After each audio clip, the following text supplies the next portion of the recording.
believe that some things are meant to be, and that you make a better me. Every day I love you. I never thought that dreams came true, but you showed me that they do. You know that I learned something new. Every day I love you.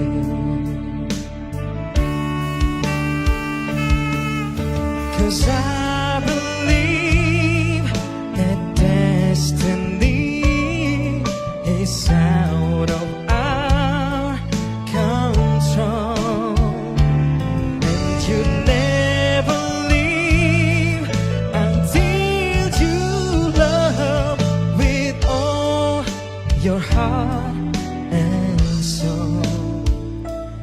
It's a touch when I feel bad.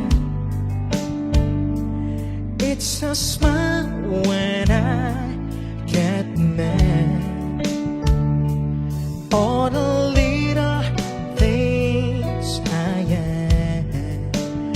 Every day I love you.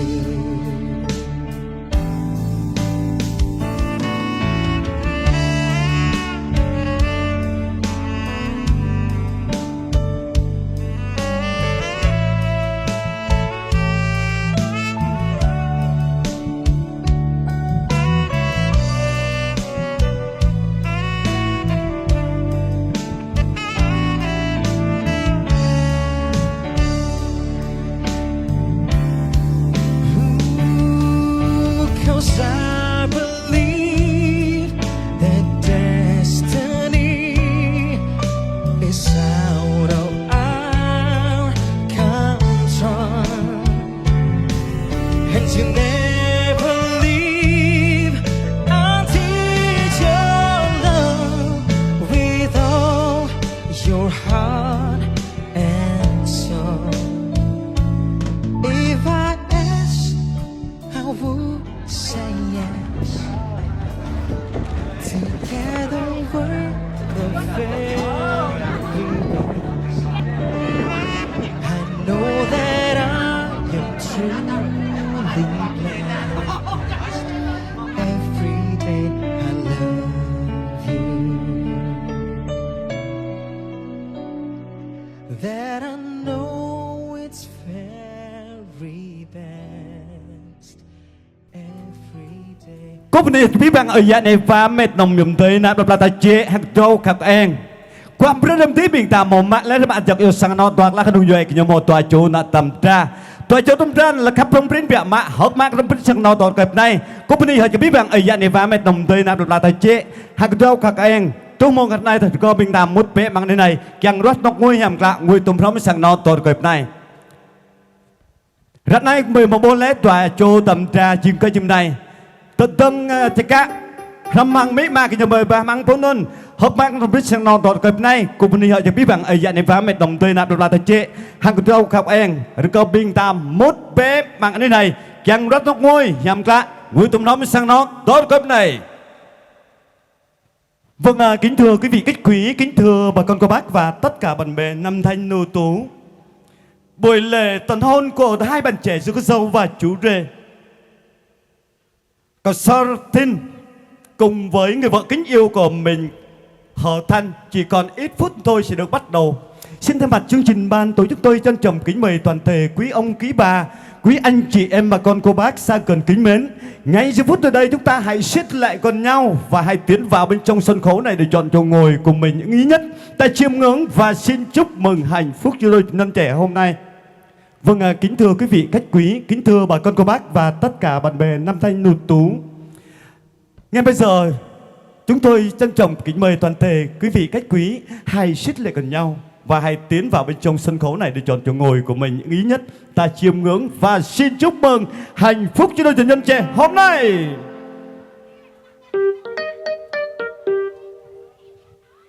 Vâng, kính thưa quý vị khách quý, để chào đón quý vị khách quý đến với chương trình chúc mừng hạnh phúc cho đôi tình nhân trẻ hôm nay, dù có dâu và chú rể, có Sao Thịnh cùng với người vợ kính yêu của mình Hờ Thanh, chúng tôi làm chương trình đến từ trung tâm tiệc cưới Quốc Lệ xin gửi đến một màn hòa tấu. Ngay bây giờ xin mời anh em trong nhạc.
Yên Bình xin kính chào quý vị khách quý. Lần đầu tiên Yên Bình cũng biết được lời chúc mừng tới gia đình quan viên họ, dòng họ hai bên. Chúc cô dâu chú rể trăm năm hạnh phúc. Trong buổi chiều hôm nay chúng tôi làm chương trình đến từ trung tâm tiệc cưới Quốc Lệ. Xin gửi lời cảm ơn chân thành, lời kính chúc sức khỏe và lời chào trân trọng nhé. Ngay bây giờ chúng tôi trân trọng kính mời toàn thể quý vị khách quý hai ngước nhìn về sân khấu để chào đón đôi viên hương đẹp nhất ngày hôm nay, đó chính là cô dâu và chú rể. It's a beautiful night. We're looking for something dumb to do. Hey baby, I think I wanna marry you. Is it the look in your eyes, or is it this dancing juice? Who cares, baby? I think I wanna marry you. Well, I know this little chapel on the boulevard we can go. No one will know. Oh, come on, girl. Who cares if we're trash? Got a pocket full of cash we can blow. Shots of Patrol, and it's on, girl. Don't say no, no, no, no, no.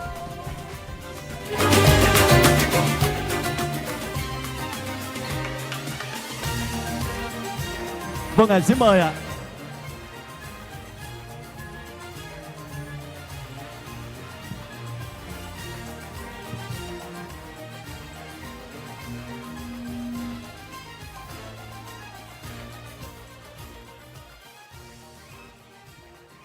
Tôiនឹងញ៉ាំនិតមកអត់ណែតណៅថ្លានពពុតឡៃតតកៃផ្នៃព្រំឡោក៏នេះអើសាងណតតកៃផ្នៃតើក្លាក់ក្នុងយៃតើចូលតំតាត់ឡៃครับក្នុងព្រីមយ៉ាម៉ាជាងកៃយឹមណែឡេគូពនីក៏ពីបាំងអយៈនេះវ៉ាមេដុំទេណាប្លាតៃជេហាក់ចូលខាប់អែងគាត់ព្រឹមទីបិងតាមកម៉ាក់ឡៃអាចយកសាងណតើក្លាក់ក្នុងយៃកញ្ញមកតើចូលណាតំតាតើចូលតំតាល្មត់ครับក្នុងព្រីមយ៉ាម៉ារូបផឹងសាបបបងពុនក៏យោសាក់ឡៃបពូtôi nói sang nó cái nhau bọc ra hết đầm đầm mông hoa yam nhím chẳng tôi chum bình ta chẳng bằng bí bằng bây giờ này va mệt đồng tới nạp là ta chế bông hoa nang hoa ta ngồi tôm trong sang nó cái nhau trúc làm anh này một lời yun bằng lời nháp đúng đó có bên này ở sang nó đã cười.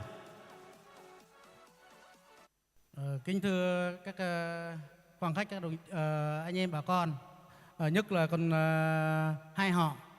Trước hết thì chúng tôi là không có gì hơn chúc hai họ, ông bà rồi cha mẹ rồi anh em xa gần đến chung vui với hai con chúng tôi, không có gì hơn cũng chúc các quan khách, các bạn bè thân thiết vào một thời gian ngày hôm nay là xuân vui với hai con chúng tôi, không có gì hơn từ chúc sức khỏe các đồng chí.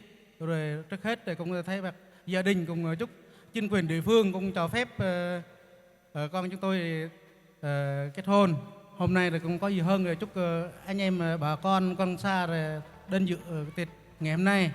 Hello, con đang hẹp mít nong dân tôi cô mít và tôm tôi là cái này cái guru cái này chuyên có ác nhóc cái này là mít nong dân tôi ngồi tay chị bị một kết ô đây rồi nhá rồi tại tôi dòng với một kết ô ta không ngồi mít nong dân tôi ta tụ bạ ta mò ta gửi vào biết nong dân tôi và bạch bạp nhảy về sang nọ mời lúc này có biết một cái rồi chúc biết nong dân tôi cũng bị mà cứ hạp là đăng này hạp là ta. Vâng, kính thưa quý vị và các bạn bè thân mến, chúng ta đã nghe qua một lời cảm ơn, lời phát biểu của gia đình đại diện gia đình quan viên họ. Với chúng ta dân một tràng vỗ tay to nào. Vâng chúng tôi làm thủ tục công cha như núi Thái Sơn, nhiệm mẹ như nước trong nguồn chảy ra. Tôi nâng nhớ tòa bên lại khắp tòa chô tầm trà này. Bây giờ cầm mỹ mà cứ nhô.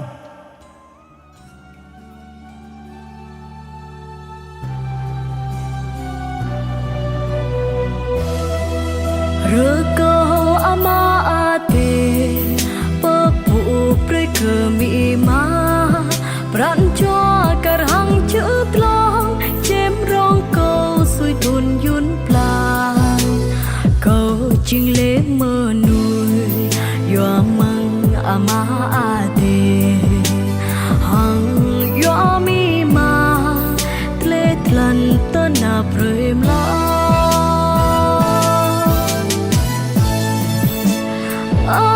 ama ate papu proi pro cơ mi ma proi cao thấu loại của karang sa cho ana sa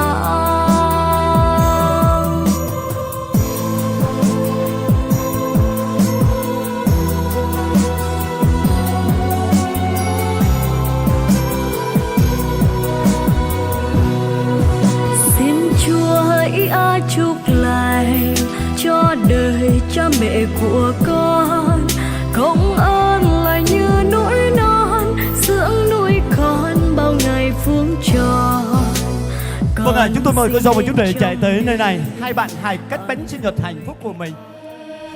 Yêu là cùng nhau trong tay đi dưới con đường. Hôm nay đúng vào thứ Sáu ngày 26 tháng 11 năm 2025.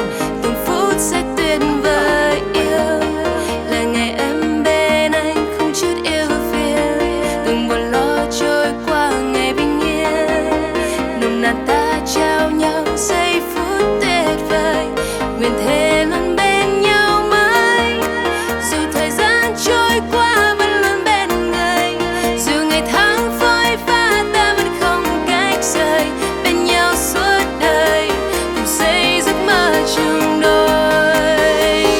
Hãy bên em và gần nhé anh, để cảm nhận những yêu thương từ trong trái tim này dành hết cho người. Hãy trao em nụ hôn đắm say ngọt ngào như phút giây ban đầu. Ngày nắng xanh ngời nguyện ước con nhau trọn đời.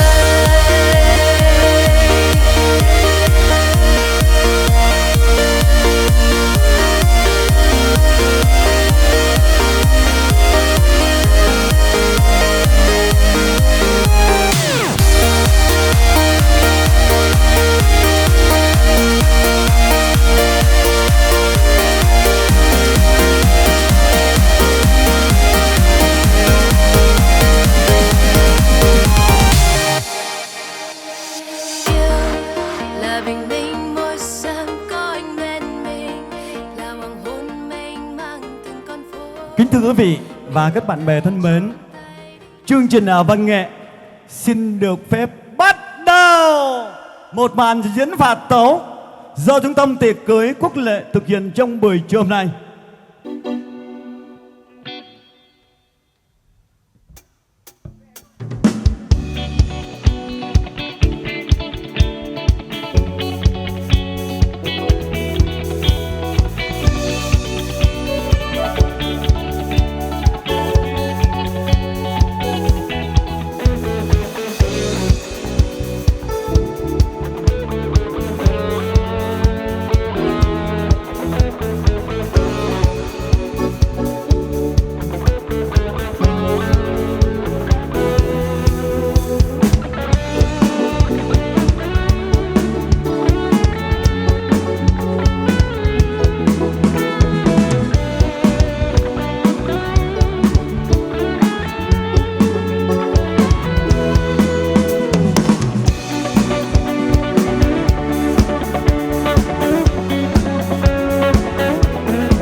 Bây giờ chân thành cảm ơn quý vị đã lắng nghe một màn và tố dồn trong tiệc cưới quốc lệ thực hiện trong buổi chiều hôm nay. Vâng, kính thưa quý vị, ca nhạc hát thường nghe chúc mừng hạnh phúc cho nhân thể hôm nay, dù cái dầu và chú rể xin được phép bắt đầu. Các bạn ơi, sẵn sàng chưa? Nhạc phẩm đầu tiên mình xin gửi đến một ca khúc rất thuộc Em Vẫn Còn Như Xưa.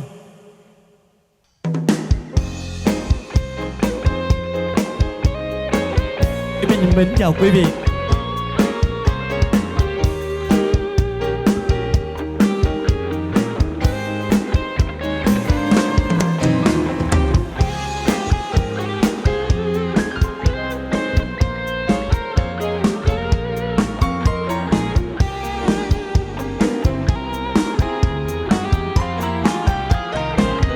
Tình yêu của em trong nắng trong mưa hay là mộng mơ,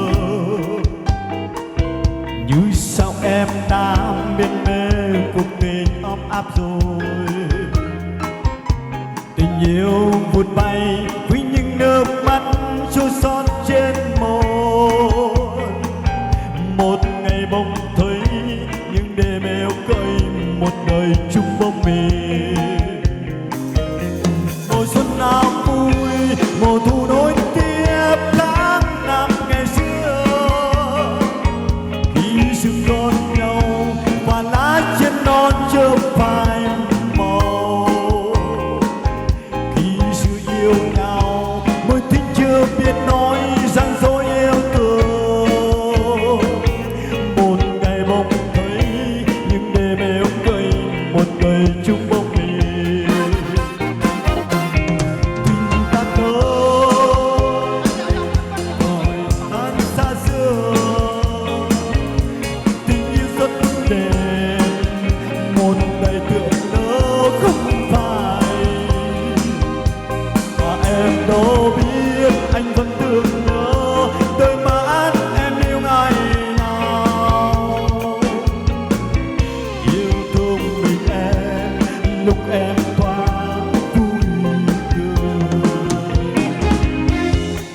Một lần nữa, ý mình xin thay mặt chương trình đến từ trung tâm tiệc cưới quốc lệ xin kết thúc toàn thể quý vị khách quý trong buổi trưa hôm nay ăn vui vẻ và thật ngon miệng.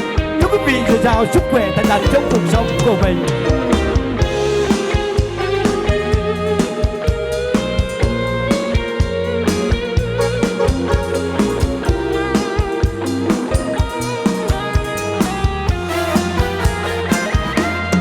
Yêu của em trong nắng trong mưa hay là mộng mơ, như sao em đã biết mê cuộc tình ấm áp rồi. Tình yêu vụt bay với những lời nói ấm áp yêu thương.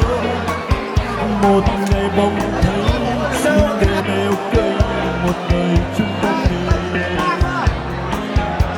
Mùa xuân nào vui, mùa thu nối tiếp tháng năm ngày xưa. Khi sương đón nhau và lá trên non chớp phai màu. Khi sự yêu nhau đôi tình chưa biết nói rằng dối yêu thương. Một ngày bỗng thấy những đêm eo cây, một đời chung bóng mình.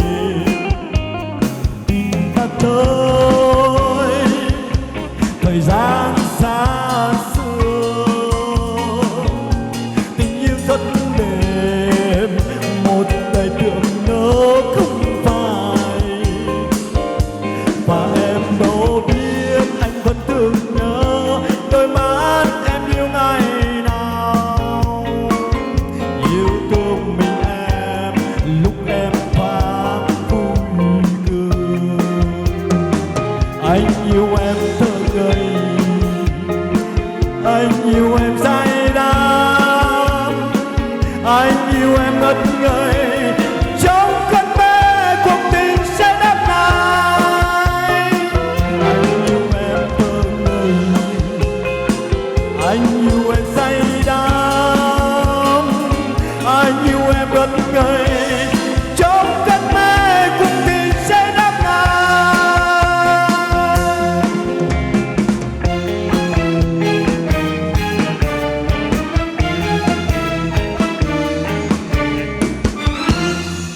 Bây giờ cảm ơn quý vị đã nghe một ca khúc của mình tự sáng tác với ca khúc mang tên Em Vẫn Còn Như Xưa.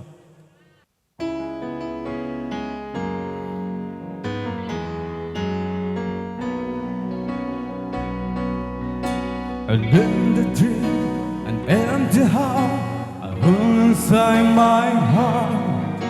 I'm all alone, and when that scared is mother. I wonder how, I wonder why, I wonder where they are. The dream we had, some time together, oh yeah. And oh my love, I'm only on forever, reaching for love that seems so far.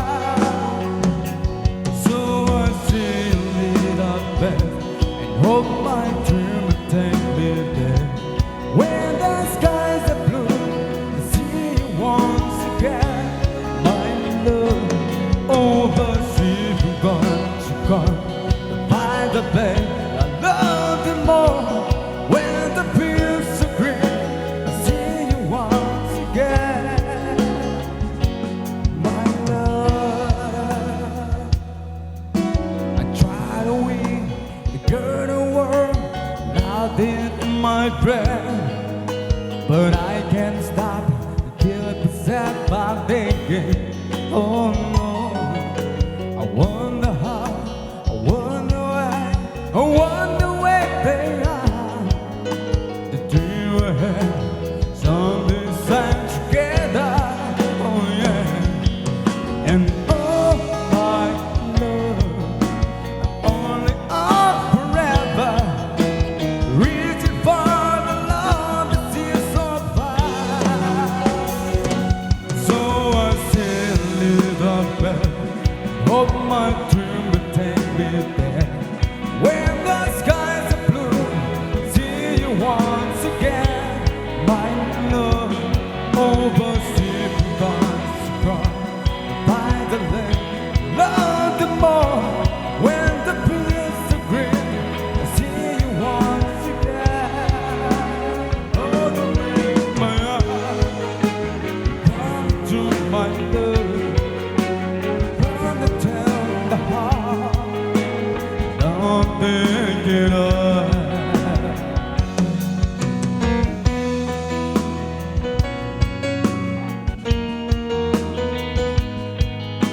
Reaching for love that seems so far. So I said up there, hope my dream will take me there. When the skies are blue, I see you once again, my love.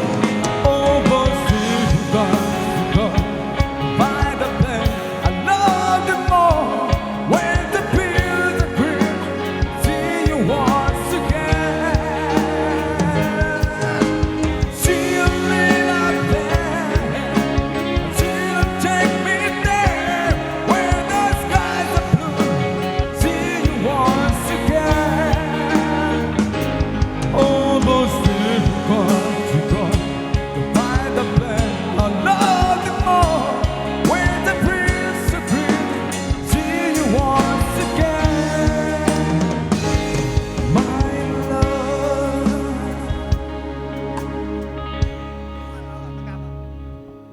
Vâng, chúng tôi phải nói một lời cảm ơn rất nhiều tới dòng ca của bạn Rang vừa rồi với ca khúc rất là tuyệt vời của mình. Vâng, để tiếp nối chương trình với ngày hôm nay, chúng tôi mời tiếng hát của bạn Cao Độ.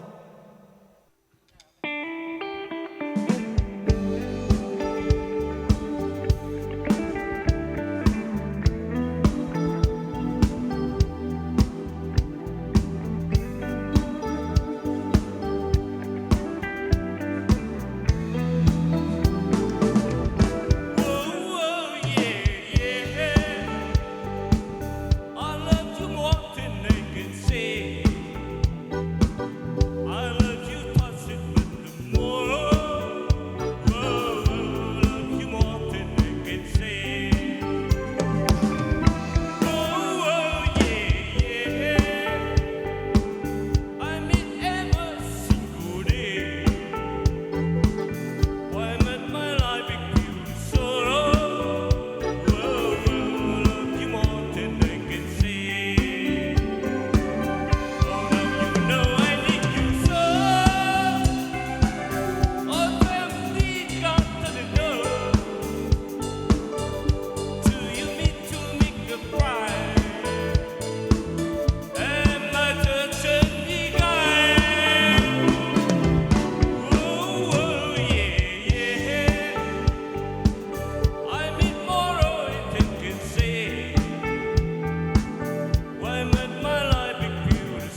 km gió đông tây đã có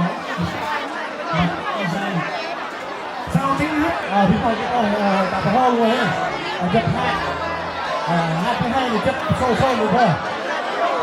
Sau đây thì Giang có gì nữa? Vâng, cảm ơn MC A Bình. Trước hết đây cô vui chương trình buổi trưa ngày nay chúc mừng cho đôi bạn trẻ kết duyên đến hội thành chồng. Cho phép thân ơi kêu được cái lời chào cái ông các bà các cô các chị cô bác bạn bè thân thương gần xa để chúc mừng gia đình ngày hôm nay một buổi trưa vui vẻ niềm vui và hạnh phúc. Sau đây có một chương trình gửi thẳng đến quý vị và các bạn ca khúc được mang tên Mưa Ngâu. Xin quý vị và các bạn ta cùng thưởng thức.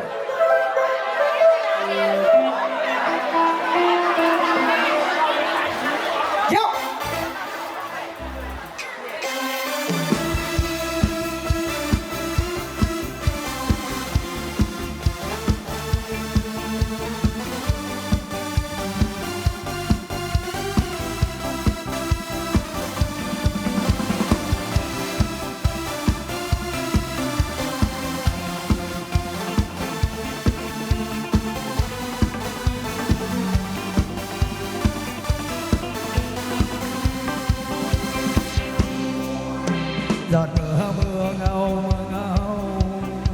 búp non trên cành thành lá biếc. Giọt mưa ngâu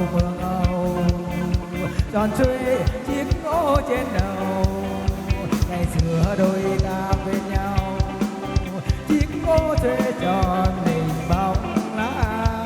Bóng sao mưa thật lâu để cho đôi lứa bên nhau. Ngày này đôi ta xa nhau vắng em ai tìm đường góc phố.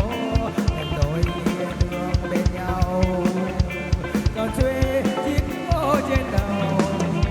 Ngày này đôi ta xa nhau lá rơi trên thành lá úa.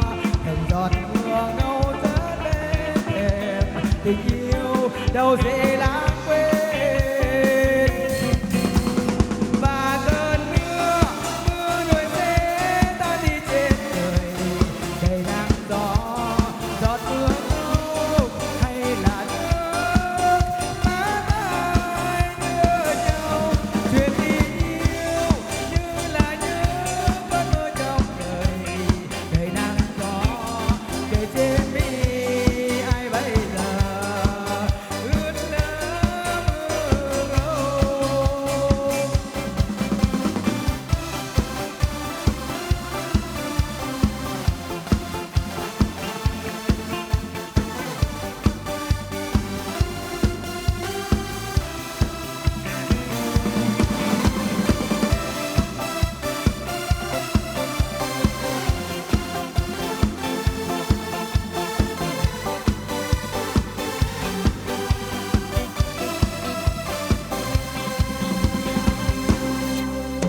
Giọt mưa ngâu búp non trên cành thành lá biếc. Giọt mưa ngâu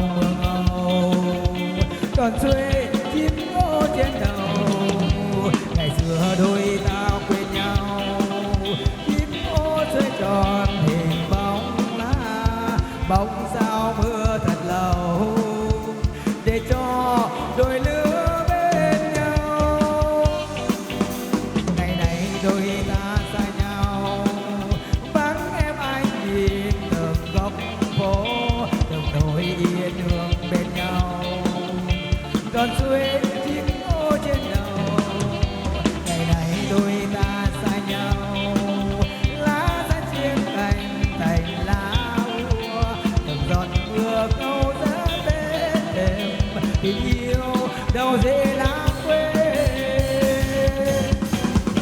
Và cơn mưa nổi rễ ta đi trên đời đầy nắng gió. Giọt mưa ngâu hay là nước má tay như nhau. Chuyện tình yêu như là những cơn mưa trong đời đầy nắng gió. Để trên mi ai bây giờ ướt đẫm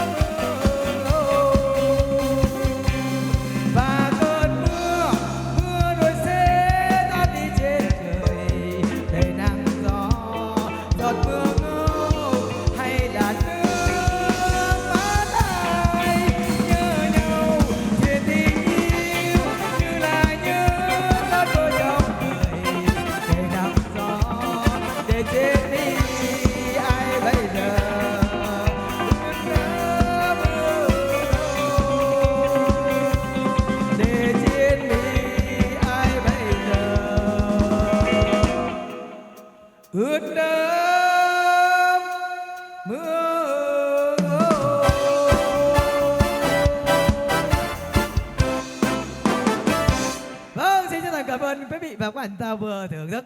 Xin cảm ơn MC, cảm ơn ban nhạc.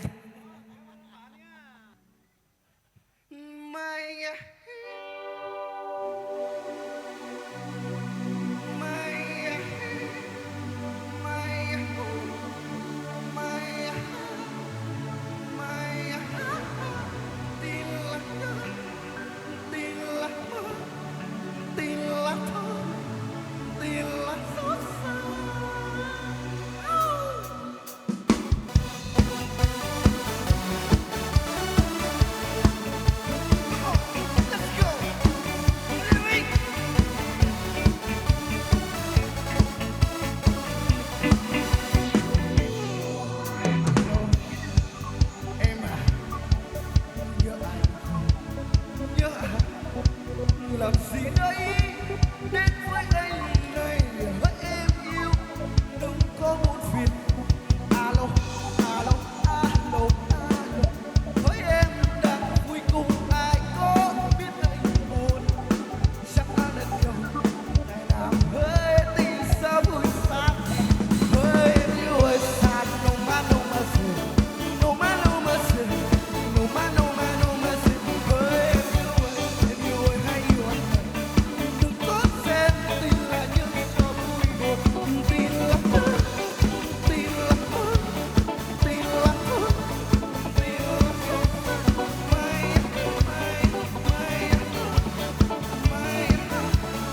mày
Vinny MC rất là đẹp trai và rất là năng động, rất là bất ngờ khi được xưng danh lên sân khấu tình yêu, một sân khấu rất là trang trọng và dễ thương.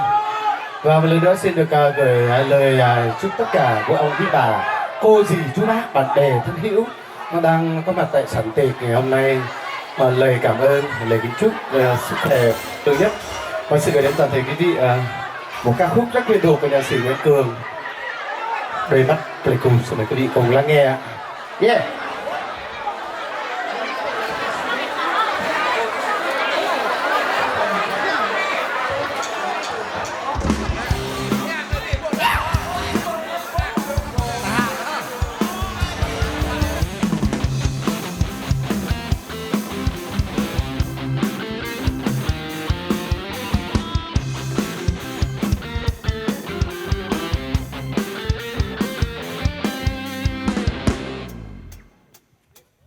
Em đến thế Pleiku ơi, trái tim tôi muốn vỡ tan rồi, không dám nhìn vào đôi mắt ấy, đôi mắt Pleiku nhìn hôn đây.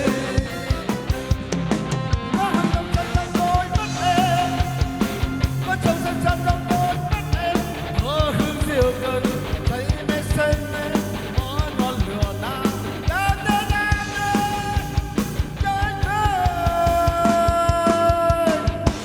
Anh đưa cho em trọn đời như đôi chim đông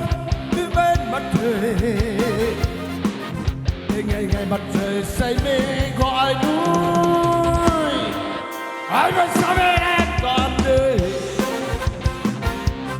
Như áng mây cắt cao bầu trời của anh, tình yêu của anh. Mùa xuân ơi, tình yêu tôi như màu xanh ngát ra rừng giọt sương ơi, yeah, yeah. Tình yêu tôi như dòng xê xa tuôn trào, không bao giờ khô cạn. Không khí đang tan vỡ, xin mãi mãi như con sông dài đang sóng tới nơi chân trời. Khi có nhau tôi sống trong tình yêu, mùa xuân có tan phai.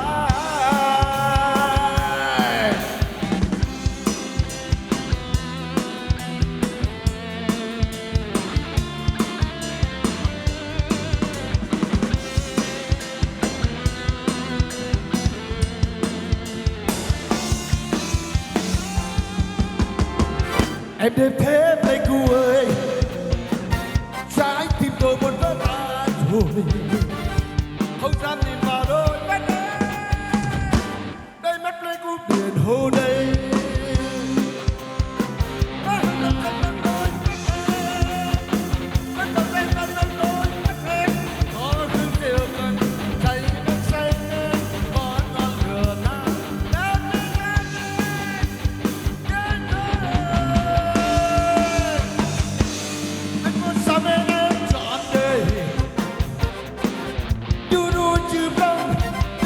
Mặt trời để ngày mặt trời say mê vòi núi, anh muốn say mê em trọn đời. Như áng mây cắt cao bầu trời của anh, yêu của anh. Mùa xuân ơi, tình yêu tôi như màu xanh ngát lá rừng sương ơi, yeah, yeah.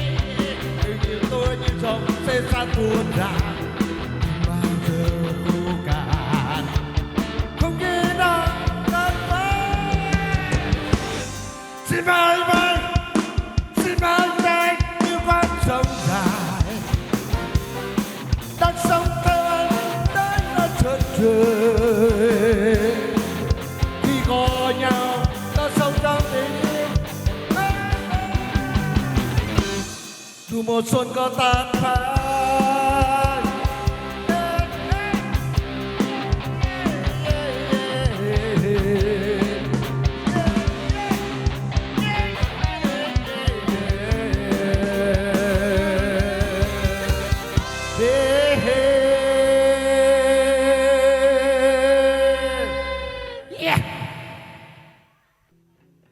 Vì mau kết ta bảo hô luôn ấy, ta chợt hát. Hát biết hay này chuyện xôn rồi thôi. Sau đây y dài có gì hơn ngoài lời chúc cho cô dâu và chủ rể trăm năm hạnh phúc. Sau đây y dài sẽ gửi tới quý vị bài hát được mang tên Trudy Tang Ai. Xin mời quý vị cùng thưởng thức.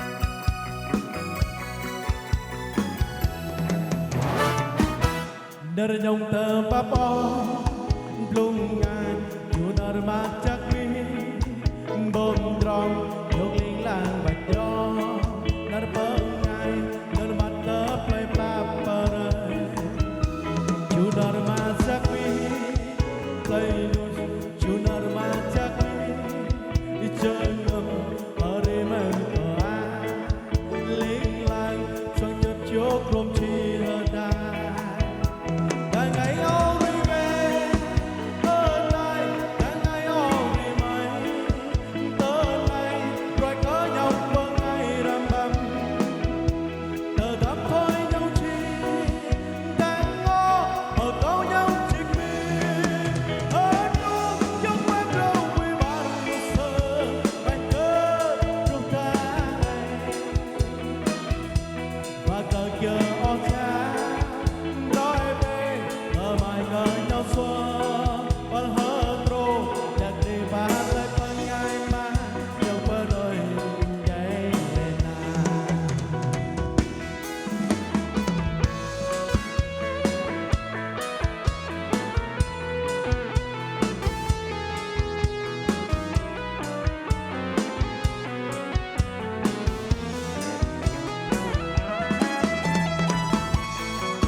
dari yang terbapong lungan junar macaki bom drong yok ling lan bạch drong nar pengai nar mata play paparan junar macaki play nus junar macaki jangan hari mereka ling lang soang cukup không chia hơn ra đang ngày ôm đi về ở tai đang ngày ôm đi mày tới nay quay cớ nhau bằng ngày đăm đăm cờ đắm thôi nhau chi đang mơ ở câu nhau chỉ khi mơ chung những bóng râu vì ba lúc sơ mày cớ lúc ta ngày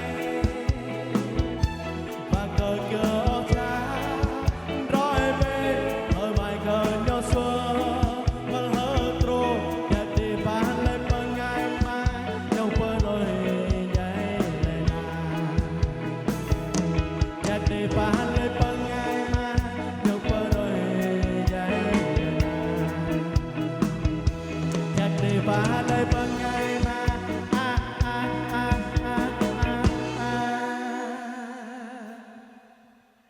nhau quên rồi nhảy lên tak ada kebangan rep-rep kita deh. Belajar tak bong men talang bia. Hát hát tak kebangan men cang so-son bia. Tak kering bam nyan ni pito tu. Sa tua kalau kebangan lang. Kebangan lang. Oh, benih. Rồi, cảm ơn ban nhạc nhé.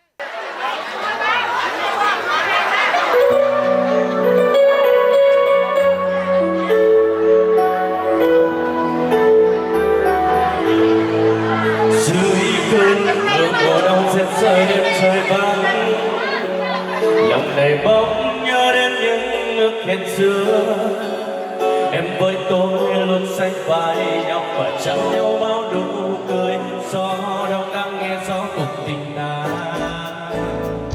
ngồi đây mình anh chìm trong đêm lạnh giá một mùa đông cô đơn đang trôi qua đời anh em đã xa tôi mãi rồi giờ đây vui bên duyên nào biết rằng anh mong ước được có em hỡi em yêu hỡi người ơi người biết chăng hỡi người ơi giờ đây anh luôn mong em về với anh hỡi em yêu hỡi người ơi anh vẫn mong em quay trở về và ta cùng nhau cầm tay hát khúc ca tình yêu nào ta hãy hát khúc hát về mùa đông yêu thương đi nguyện cầu cho đôi ta mãi mãi bên nhau sao em vẫn còn hơn trong tim anh càng xót xa mùa đông đến cho lòng anh thêm quặn đau nào ta hãy hát khúc hát về mùa đông yêu thương đi nguyện cầu cho đôi ta mãi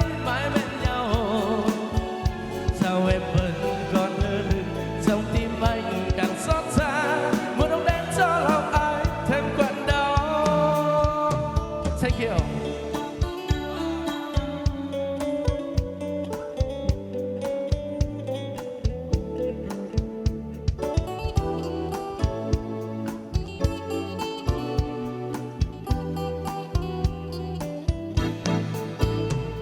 Ngồi đây mình anh chìm trong đêm lạnh giá một mùa đông cô đơn đang trôi qua đời anh em đã xa tôi mãi rồi giờ đây vui bên duyên nào biết rằng anh mong ước được có em hỡi em yêu hỡi người ơi người biết chăng hỡi người ơi giờ đây anh luôn mong em về với anh hỡi em yêu hỡi người ơi anh vẫn mong anh luôn quay về và ta cùng nhau cầm tay hát khúc ca tình yêu nào ta hãy hát khúc hát về mùa đông yêu thương đi nguyện cầu cho đôi ta mãi mãi bên nhau sao em vẫn còn hờ hững trong tim anh càng xót xa mùa đông đến cho lòng anh thêm quặn đau nào ta hãy hát khúc hát về mùa đông yêu thương đi nguyện cầu cho đôi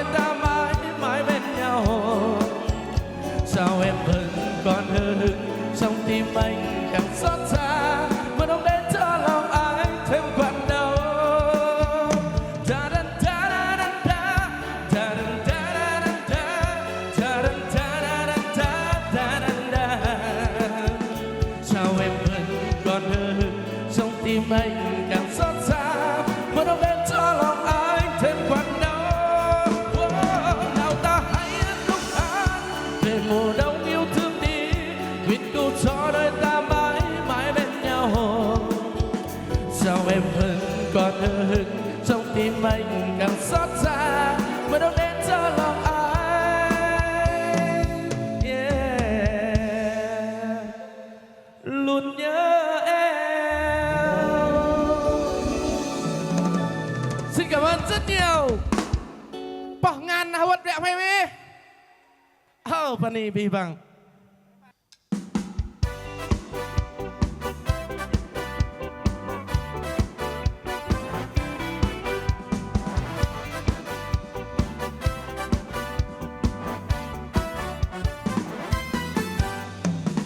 Nghe nhón nhịp về trên con phố có cô em tung tăng về biển yên vắng vào mặt trời cô đơn biết vẫn chuyện với anh mơ mộng cho anh mơ mộng anh muốn được cùng em về biển vắng mình sẽ sống những ngày hẹn lặng dưới vẫn là lời sẽ nói yêu em nói những lời yêu thương đã từ lâu dù lòng lần đầu gặp em trên phố anh ngẩn ngơ thân thương như người mơ nhìn mặt trời cô đơn biết vẫn chết với em mơ mộng cho anh tất cả anh muốn được cùng em về biển vắng mình sẽ sống những ngày hẹn nắng dưới bóng duyên lạ lời sẽ nói yêu em mãi nói những lời yêu thương đã từ lâu dưới lòng anh.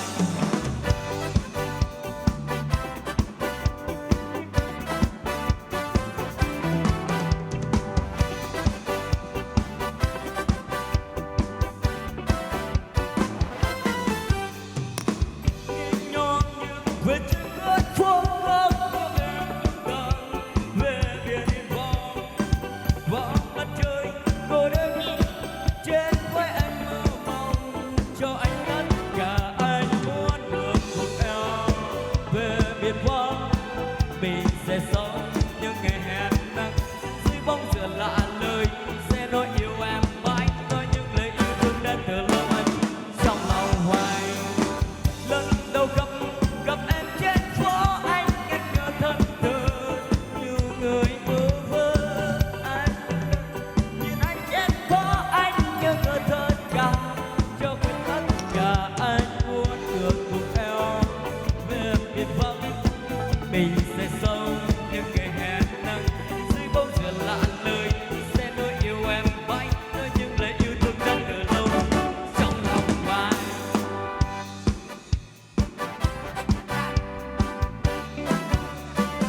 Dia kau berdiri ada sudah. Lùi đặt bắp nghe ha.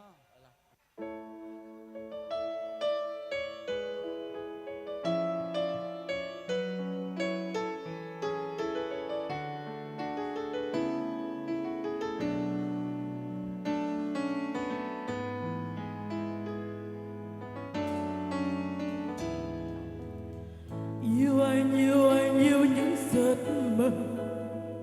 giấc mơ dài thật dài và em không có lối ra. Yêu anh yêu chỉ anh thôi, yêu anh hết thân này, yêu anh chẳng tìm gì bằng tất cả những gì em có bằng cờ yêu thương dù dẫn em vào đêm tối.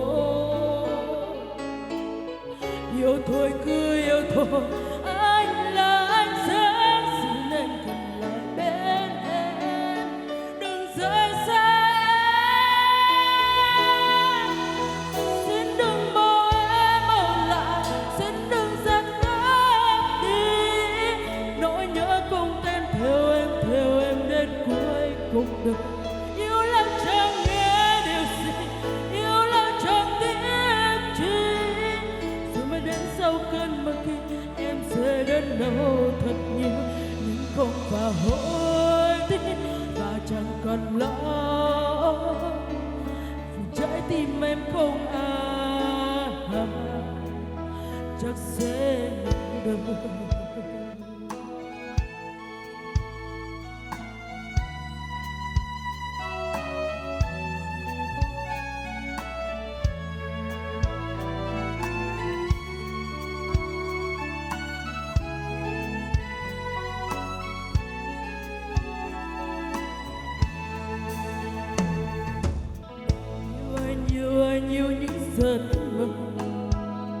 giấc mơ dài thật dài và em không có lối ra.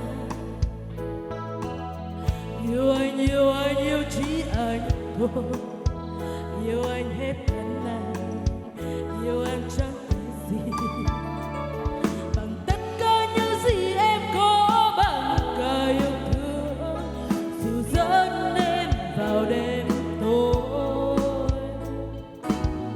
Yêu thôi cứ yêu thôi, anh là ánh sáng xin em cầm lại bên em, đừng rời xa em. Xin đừng bỏ em ở lại, xin đừng dắt tay đi. Nỗi nhớ không tên theo em đến cuối cuộc đời. Yêu làm chẳng nghe điều gì, yêu làm chẳng tiếc chi. Dù mới đến sau cơn mưa kia em sẽ đến đâu thật nhiều, nhưng không vào hối tiếc và chẳng còn lo. Vì trái tim em không ai chắc sẽ đừng. Vì trái tim em chắc sẽ đừng. Xin cảm ơn.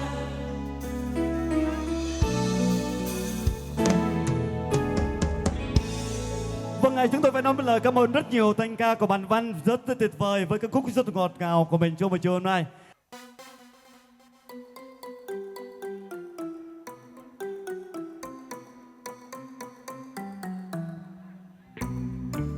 Kau bilang cinta padaku, aku bilang ikan dulu.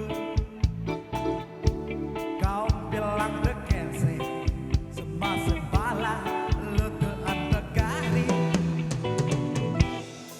Anak mungkin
Yes, and family Hennessy.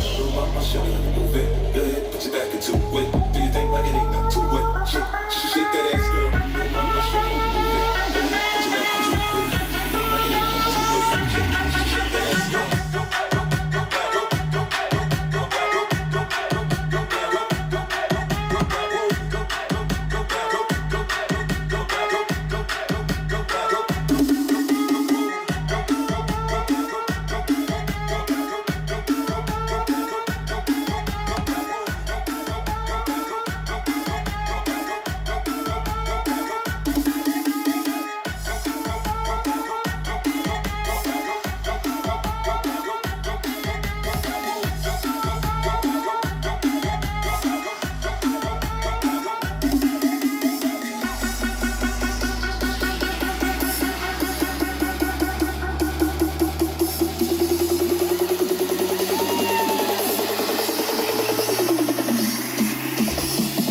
girl. Right on time, right on top. Like they say that. They say that. Like they say that. Like they say that. Like they say that.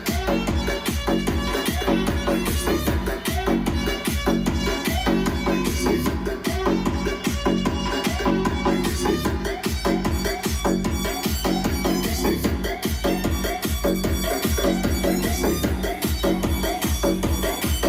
they say